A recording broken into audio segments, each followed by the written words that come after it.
Hi there, welcome along to episode 24 of Outdoor Gear Chat. We're talking kit lists for polar travel on this episode. I'm joined as always by Cathy. Hi. Hi Wayne, how you doing? I'm doing all right. Slightly better than you today. Yeah, I'm a little I bit think, croaky. judging by you are a tad croaky. And we're joined, I'm very excited to say, by Catrin Thomas from the British Antarctic Survey, who needs a bit of an introduction, Catrin, if you don't mind. As you've been added to the list of those that have been awarded the Polar Medal, which is given to those who give valuable service in conditions of extreme hardship and who, over prolonged periods of time and in harsh conditions, have worked to advance knowledge of the polar regions. So is it right you spent an incredible 17 summers in Antarctica? Yeah, I'm ashamed. I'm to say I'm actually up to over 20 now. Oh no way! I'm reading an old So reading an yeah, old it's press ancient. release. So yeah, Flipping I've got heck. no imagination. I keep going back. That's quite something. Yeah. So you could you are based in Clonberis, is that right? We've got that right. Yeah, So you're correct. still down there. Well, yeah. In the off season when you're not down in Antarctica. How much of the year do you spend actually at home, for want of a better phrase, then? It's probably about 7 to 8 months. So the Antarctic seasons are normally, I'd say, a good 4 months. So you head out October-ish and normally back late February to March. Right, awesome. Some seasons you go later and come back later. Other seasons you go a little bit earlier and come back a bit earlier. But generally, I'd say it's a good 4 to 5 month season. So you just preparing to go back out then at the moment? Are you going back out again Yeah, so I head out shortly? in a week and a half. Wow, no way. I've got to be careful here because I'll just end up asking you loads of questions for my interest rather That's than all right. yeah, exactly. Rather than on subject, stay on the script. So give us a bit of an overview what it's like out there then. What sort of temperature ranges do you find while you're out there? Well, it completely varies where you are. So I guess the reason I keep going back is that my job is as a field guide and we're employed to support the science.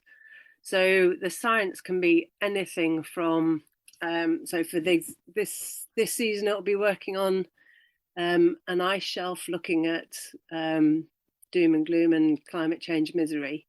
But other years, I mean, I've done lots with penguins in the subantarctic islands, and then a bunch of stuff on the peninsula. So you get quite a big range of temperatures and stuff. So if you're in the subantarctic islands, then that's basically like Scottish winter, I'd say. So at some point every day, you'll have horizontal sleet, and overnight it'll dip below freezing. Then during the day, it'll be above freezing, but doesn't crawl up that much. And that can be an exercise in misery management because it can be pretty wet. Mm. And then as you sort of move further down on the peninsula, you tend to get, I guess this time of year, it'll be minus 10 to minus 15-ish, and it'll stay below freezing. And as you approach midsummer, which is, towards Christmas and January, then you can get temperatures around freezing. And then once you're on continental Antarctica, it can be anything. So as you work towards the coast, it gets a bit milder in the summer. But certainly inland, you can get steady minus 20 to minus 30, depending where you are. So Wow. incredibly varied depending on the project. Yeah, so just out of curiosity, when you're in the environment where it's just sort of hovering above and below freezing, does that feel colder than when it's a solid sort of minus 15 below and more of a dry cold rather than a wet cold? Yeah, absolutely. So the coldest I've ever been has been on the islands. And that's because, well, if you can imagine camping in Scottish winter, but for a couple of months. No, I can't imagine that at all, actually. That's horrible. I mean, it's luxury camping, so I'm just misselling it. But Luxury camping, yeah. it's hard drying stuff out. So if you get a spell of proper Ming weather, then you just sort of feel cold to your bones. Yeah, but when it's minus, I mean, I've been at minus 30 for weeks on end, and you just wear the same as you would on a nice crisp winter day in Scotland. just because as soon as you have a bit of sun, then it feels loads warmer.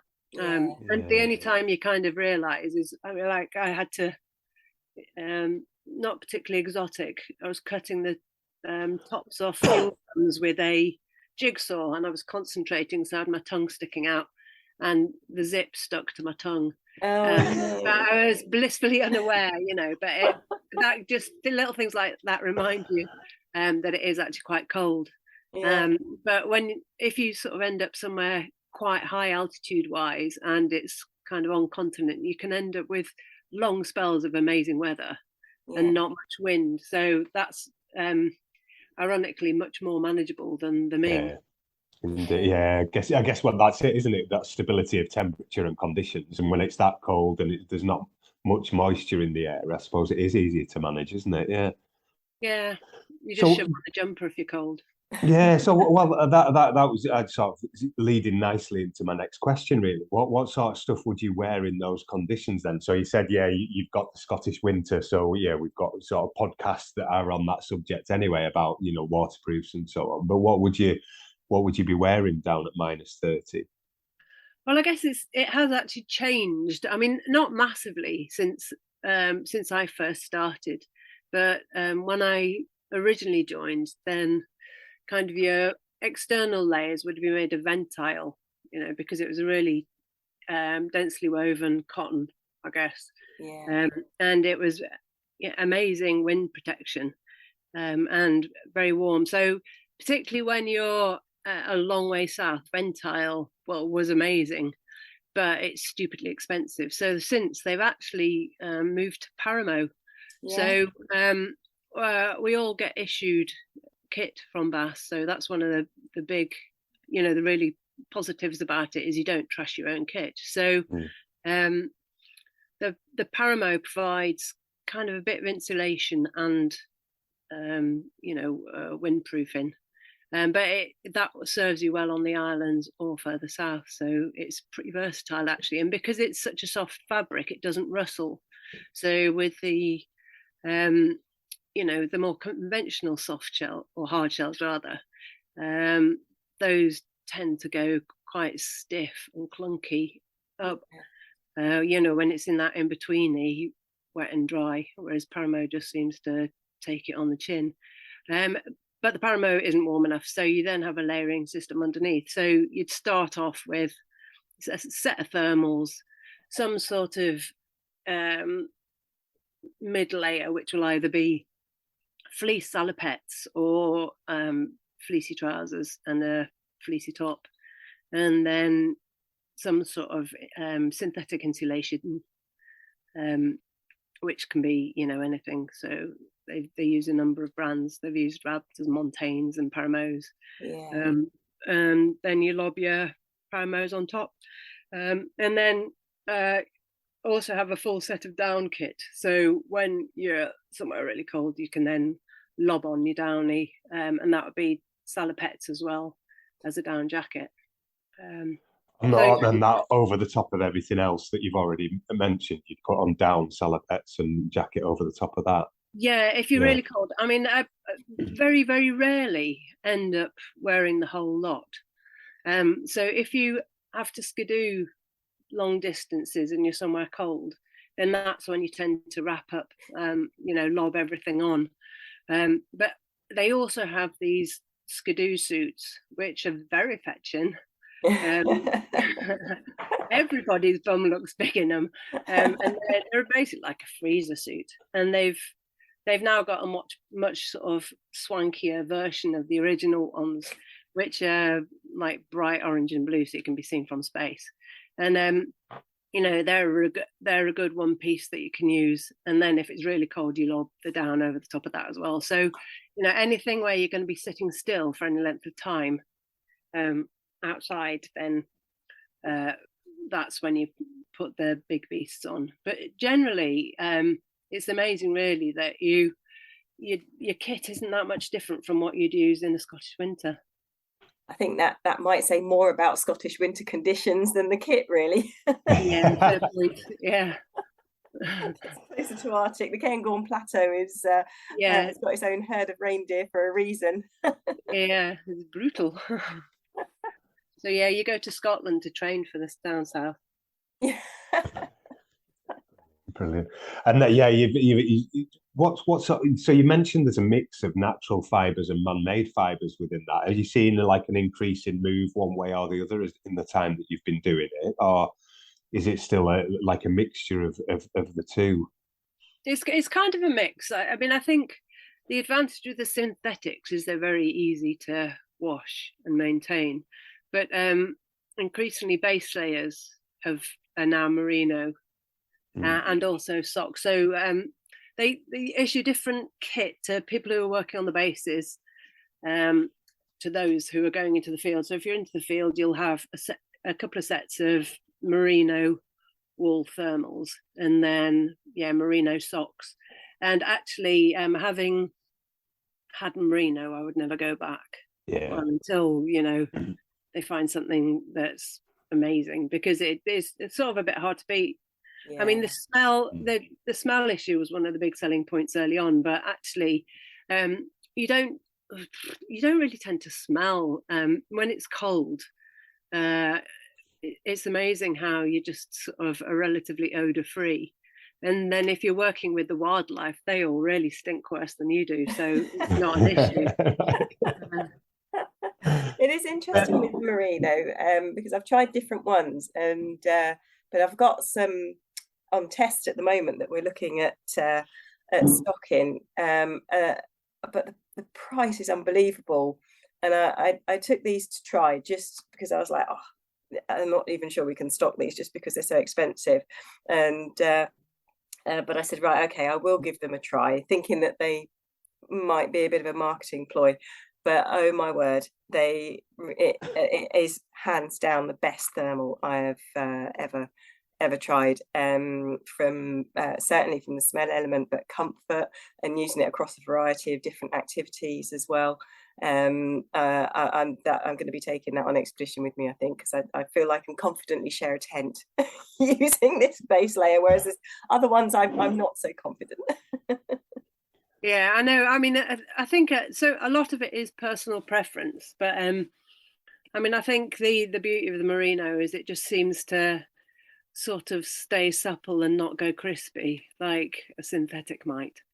But then the disadvantage, you can't just wash them. Like if you're out in the field for a couple of months, then you just need to kind of manage your wash day if you're going to wash merino, because it does take longer to dry. And also if you get wet in it, it just takes longer to warm out, to dry out, whereas at least if you've got synthetic, it does tend to dry on you quicker.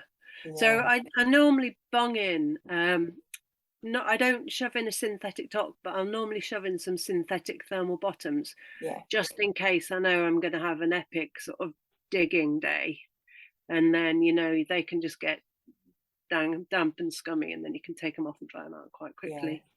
To the point at which you can actually, I love them down the bottom of the sleeping bag overnight, and then they'll be dry. Dry out. Yeah. What about on your feet then? I've just actually, while you were talking then, Catrin, I just Googled British Antarctic Survey clothing, and it's phenomenal the amount of kit in the kit stores that come up on the images, and the footwear is quite I guess specialised, and there's quite a lot of it as well. So what would you normally wear on your feet though? Yeah, so again, it depends what you're doing. So if you're on a project that's more mountaineering-y, then they'll have super duper insulated boots. I can't think of like if they're rated for 6,000 meter peaks or above. I mean, it used to be plastic boots with the over boots if you're anywhere really cold, but now they have the fancy pants ones.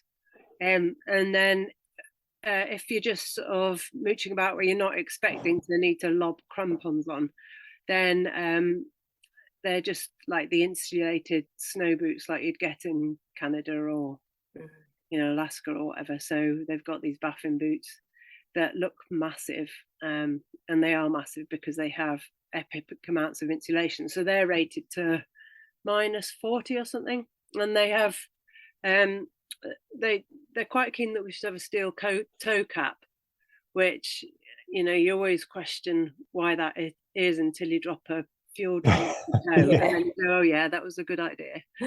So they are steel toeies, so they don't tend to be quite as warm as like a sorrel that wouldn't have that. But yeah, they're brilliant. So you just slum about in them, and then you'll always have a spare pair of inners. So generally you'll have one pair on the go, and then, you know, if you've had an epic digging day, you'll take the inners out and swap them in with a dry pair and just dry everything out. Yeah, it's really interesting hearing you describe how you're not just using any one thing. You've obviously adapting all the time and using different materials and different fabrics, and or sort of two of the same thing to make sure that that moisture that's been created, as you've been saying, on a digging day, all of that sweat then has the opportunity to dry out, so that you can use your equipment dry again, because that is the only way to maintain insulation. We lose so much more heat when we're wet or through water, and oftentimes, and certainly in that environment, it's mostly going to be sweat. So it's fascinating to hear you describe that layering in action, really, and when managing that moisture in action, because it is so important, and it's something in a very small way, it is important in our Scottish climate as well, as you've described, but explaining that to customers perhaps who don't see the Scottish environment as quite as serious as it really is. Yeah. It can be a real eye-opener, and it's great when people want to listen and get engaged and understand, you know, and you can explain why. So it's even more interesting hearing you explain that in action. It's great. Yeah, I mean, the thing with down there is that a lot of being comfortable, it's all about personal management, you know, and I mean, I suppose the general kind of thought is, as soon as you think Antarctic, you think frostbite, but realistically, probably we're at greater risk a lot of the time from things like trench foot. Right. Oh, sorry, that's the cat. So if you don't if you don't manage your feet well, then you just have a nightmare. And so they've, you know, Bass have been very good over the years at just making sure that you've got adequate spare liners. Yeah. You know, whenever you go into the field, you'll have your kit bag that has this massive sleeping bag array and some spare clothes. So if it all goes horribly wrong, within the spare clothes bag, there's actually spare boots. So you're never a million miles away from dry feet. Yeah. Critical stuff, especially with feet. Do you use things like vapor barrier liners at all? No. And I suppose I know some people have, but that would be, I guess, people would just use those as sort of get them personally. Yeah. I mean, they're pretty unpleasant. Yeah, I've always just had a bazillion pairs of socks. Yeah. And then I've gone, you know, proper sort of tight bugger and gone a polythene bag inside my boots if everything's got really wet. But generally, you know, you take stuff out and dry it. Yes. So. And what do you mean by that? You've mentioned the digging days a few times. I know it's slightly off the kit list subject, but what's that? What does that involve? What do you mean by that? Well, once you're on snow, and if you're on a camp, if you get a big blow, then, you know, sometimes you can be stuck inside for a couple of days when a weather system goes through. And then the aftermath of that is everything is blooming buried. And if you're lucky, if you're somewhere where it has snowed a lot over the last few weeks, then there's a lot of loose snow then to be lifted and carried by the wind. And so you just get massive drifts. And there've been projects I've worked on where we've had colossal amounts of equipment, so maybe for drilling projects, and then it's just a day of misery when you finally go outside and all this stuff that has been set up is buried. So you know, sometimes you might have big machines with you, so occasionally we'll have project where you've got a piston bully or something like that. But so that can clear big chunks of snow, but it can't go near the equipment because it'll wreck it. So it doesn't matter what machines you've got. If you've had a big blow, then there's going to be digging involved to clear it. You're going to have to do it by hand, basically. Yeah. Well, so shovels are probably the most instrumental bit of kit. Flipping heck. Yeah, it's interesting. That wasn't the image that I had in mind at all. I don't know why. Weird, but yeah, I'm glad I asked the question now. I always think when they're interviewing for people for BAS, they need to just have a massive pile of earth and say, okay, move that from A to B, and that'll give you a good idea about how you're going to spend your days. Yeah, well. So we talked about a lot of the body and the sort of to an extent the footwear as well. What about hands and head and so on? What do you wear on that? I'm seeing again a dazzling array of different forms of glove. So they have, a whole array of gloves. So you'll have thinnies that are really good if you've got to do Dexter stuff. So particularly a lot of the scientists, they're doing stuff with computers. So when they have to input data, if they're in the field, they'll have a tough book or something like that, and they have to sort of tap away. Or sometimes when you have to load explosives and stuff. That sounds really exotic, it's not. But again, you want your fingers to be working well. So you'll have thinnies, then a slightly thicker insulated layer, then slightly thicker again. So you've got every incarnation of warm glove, and then you've got mitts, and the mitts. My preference is normally to have them big enough that I can shove a thin pair of gloves on inside them. So I don't tend to use them that much for working, but when you're standing around, they're brilliant. Yeah. So you're almost layering your hands as well as your body, aren't you? Yeah, and again, it depends on what you're doing. So, as soon as you start doing something where you're going to be exerting yourself, then you whip off the thick layers and shove thinner layers on. Yeah. And again, it's exactly the same reasoning as with the feet. You don't really want to get your gloves really sweaty and wet. So you're just kind of managing your kit. And then if it's really cold and you're having to do the whole gloves on, gloves off thing, then you can just lob your gloves down your jumper while you're working with thinner gloves, and then pull them out nice and warm when you stop and need to put the warmer layers on. Yeah, toasty. And your hat as well, do you have layers on your head, hat, hoods, plural? So like mini hoods. So the probably the first layer that you get that has a hood is the insulated layer, like the puffer jacket thing. But the one thing I always do actually is I take a kind of a fleecy layer that's got a hood, because I just like having a hood. I find it much warmer having my neck covered, and I just find that a little bit more versatile. But basically you've got the hood from your puffer jacket, the hood from your paramo, then you've got every incarnation of hat. You've got sort of a normal woolly thing. Most people tend to take their own actually, because hats are a very personal thing, aren't they? So I always have my favorite hats, and those go with me. And then lucky hat. I haven't got a lucky hat, but I've just had my favorite. And then it becomes less favorite as it gets more faded, and then it becomes like the spare. The emergency hat. Yeah.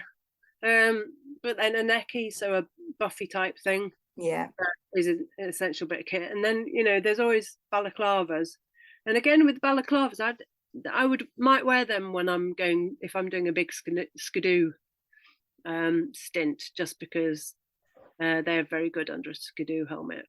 And then they have these wonderful things called mad bombers that are kind of a sort of, I don't know what sort of hat you'd call it, but it's fur lined and downy, and they're amazing. But again, they're, as soon as you start exercising, then you explode with heat, so you just have to take them off. Yeah, that sounds incredible.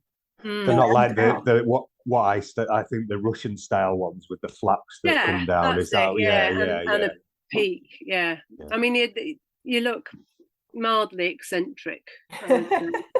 So, but they're very good, and they tend to be you get those sort of a nice decent size, so that they'll go on over your normal woolly hat. Yeah. Awesome. And then as far as eye protection is concerned, we spoke to on another podcast recently to a guy from Julgo, didn't we, about all the various levels of eye protection, sort of from above and from the glare coming from below. I guess you're gonna have to manage that quite carefully with your eyes, aren't you? Yeah, we get issued with category 4 specs. Yeah. So you get category 4s and then decent goggles. Yeah. And then so when you're working on the islands, though, because there's quite a lot of that whole cloud stuff, you don't have the same kind of issue with glare. So normally it would take, a different category 3 spec and wraparounds, because penguins have pointy beaks. They can come up and sneak behind your sunglasses. So you just want to have as good eye cover as possible, really. That's brilliant. So you've got to watch out. You've got to watch out for that. There's penguin danger going on as well. So yeah, well, I mean, the penguin, I call it penguin fiddling. That's probably not right. The penguin fiddling kit is sort of it's exactly the same, but there's just little things that kind of over the years I've preferred. And so yeah, you wouldn't need the super duper specs, and they don't tend to peck towards your eyes, but same with working with anything that has a beak. You just want to protect your eyes, so you have as much cover on your eye as possible. Yeah. Right. So does that any of the kit is that designed with that in mind? The sharp beaks, so on as well. No. And I've done some work with Gannets before, just a little bit, and you just wear ski goggles, right? Because they've got epic beaks, but with penguins you're fine with just normal, decent sunnies. Right. No, I was sort of meaning your gloves and clothing as well as no, actually. It's the same. You just find stuff that fits, and you'd have with the penguin stuff, you'd have a sacrificial set of waterproofs, because you just get shat on and it just stinks. And it is gopping, so you just I mean, you get used to the smell, but it is minging. It's pretty grim. Wow. Because didn't you work, was it the Frozen Planet that you worked on, the filming with the penguins? This is so bad. I think it was is it Blue Planet? I think it was Planet Earth 2. One of David Attenborough's marvelous environmental programs. Yes. Yeah, and that was amazing. That was the stinkiest place I've ever been. It was disgusting, but it was incredible, absolutely incredible. Oh, I bet. I mean, the filming always just looks jaw-dropping, and then I love when they do the behind the scenes and explaining the just brutal hardships, involved in getting that 2 minutes of footage, and sometimes even less. But I think our general manager in Wales, Brian, spotted you on that one. He was watching. I was identified by my hat rather than anything else. That's right. Yeah. He saw you unloading the boat. I thought, hang on. Yeah. I was just reading actually when you just as you said that, Cathy, about a quote from you about chin-strap penguins, where you say they're the most miserable, grumpy creatures I've ever met. Yeah, they're brilliant.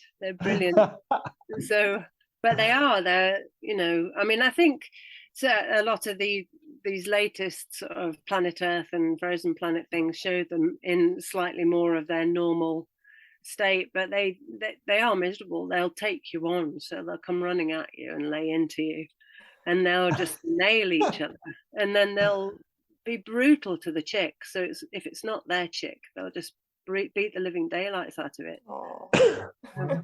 Yeah, they're horrible, but they're brilliant. I mean, I love working with them.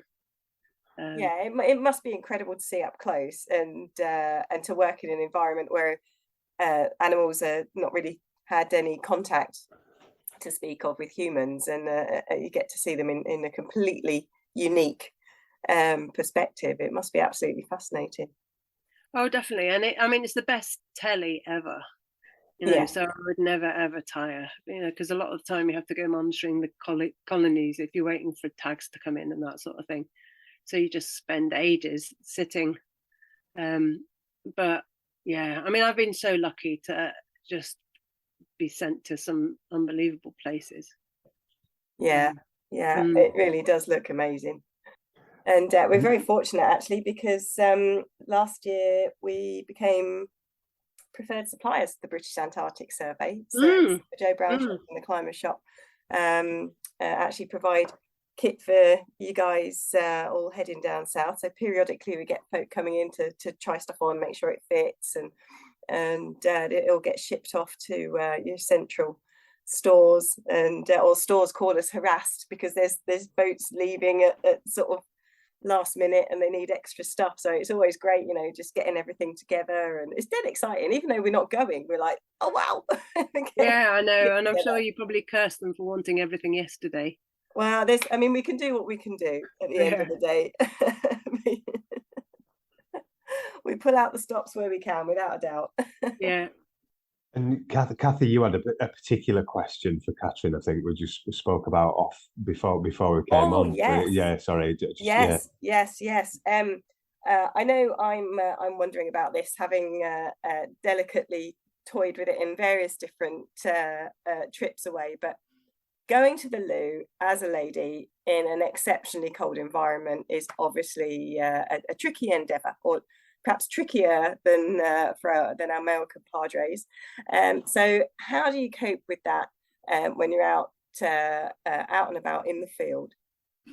Well, I suppose for years I just go we'll go feral. I just go pee. Because the Paramo salopettes we get have a full length side zip, I just drop the side zip. Yeah. And I don't wear salopettes. I just wear thermal sort of fleecy or thermal bottoms. Yeah. And I just drop my pants, have a wee. If we're in a bigger camp, we bung up a loo tent, so you can go into the tent and have a wee. If you need to poo, it depends on where you are. We have poo bins, so the waste is generally flown out. Pee goes to the gods, and then the poo gets shipped out. Yeah. But you know, if you're somewhere in the middle of nowhere, a lot of the time you're only working with one or two people. So I've just, you know, I now sort of figure if I need to go, I need to go. Yeah. And so just get people to avert their gaze. And if people want to look on, then they have an issue, and it's not my issue. You know what I mean? So I guess I've. Have you tried Chewies and things like that, or just never? You know what, I have, and I recommend anyone who's going somewhere like that for the first time, I recommend they try them, because people I know who work or can make them work for them, it's just really easy. I struggle with the whole idea that you have this funnel that you have in a bag that is kind of in a pocket and it's covered in pee, and it, you know, so if you're sort of going to use it, then you have to think about, okay, how do you just keep everything clean and all the rest of it? And if you don't have a water source, that makes it a little bit trickier. And also I've always been terrible for just holding on until the last minute, and then when I need to go, I really do need a wee, and it's an issue of volume control. So what I found with them is if you go before you're desperate, it's fine. If you're absolutely busting your britches, it's catastrophic. And, yes, that would be the word I use for my. Yeah, so you just can't control the flow enough. No, you know, so there is a volume issue. So of the two, there's a Shiwi and the Freshette. They're the two I've used. The Freshette I felt was that's a much better system, and is you know, I mean, I think if you're going to use one, you just need to use it at home in the bathroom and just get used to peeing in the comfort of somewhere where if you have a bit of a overflow or don't quite get it right, you can just clear up after you. You don't want to be trying it in earnest for the first time when you've only got 2 sets of thermals for 6 weeks or whatever, and then I did fail to read the instructions, which very clearly say do try in the shower before taking it out. And I thought, no, we were winter climbing, and I used it at the bottom of the route with catastrophic consequences. And it turned out wicking underwear was something of a drawback on that particular occasion. And I got home and I was just like, don't even speak to me. I'm just going through the door straight into the shower after a day out winter climbing. It was just nasty. But I think, if you take the time to use it in the shower and just get au fait with it, there's definitely a place for it. I'm not put off. I'm going to have another go. I mean, I think I've just spent so many years now where I've just been for a pee in really awful conditions. I just sort of, put my bum downwind and it all seems to work fine. And occasionally, if it's really windy and there's loads of snow and you're doing an outside pee, then you do get spin-drift. But then when that melts, you've got a wash, haven't you? So there's always a bonus to these things. There's always a silver lining. Brilliant.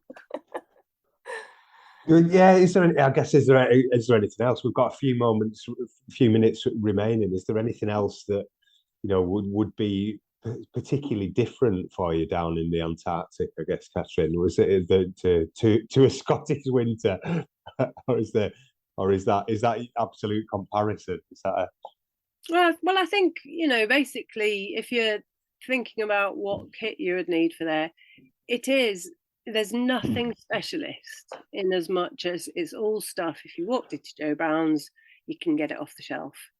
And there might be an issue with stock if you want the super duper boots.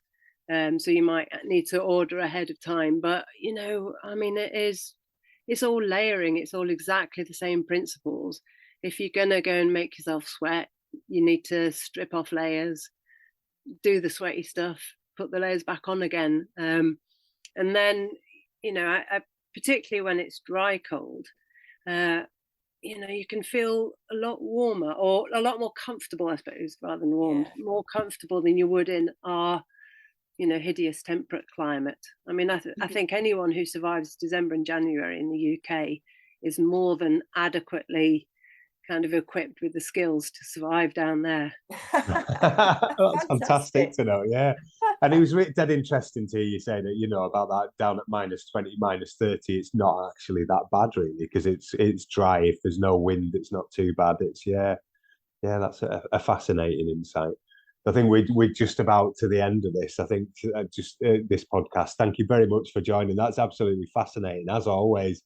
When we have guests on, it's remarkable to see a different life, I suppose, isn't it? I mean, it's absolutely super, and like all of them, we could just carry on talking and talking and talking, really. And completely off subject. We've got so many questions, but they're not appropriate for this podcast. Mostly about anyway, exactly, no problem. It's been a pleasure. Thank you. That's absolutely super. There is, of course, all of the equipment that Catrin's been talking about available at our Joe Brown shops and our website, www.climbers-shop.com, online at our online shop. And then we've got a world of extra information at the Joe Brown Outdoor Academy as well, which is www.joebrownoutdooracademy.com.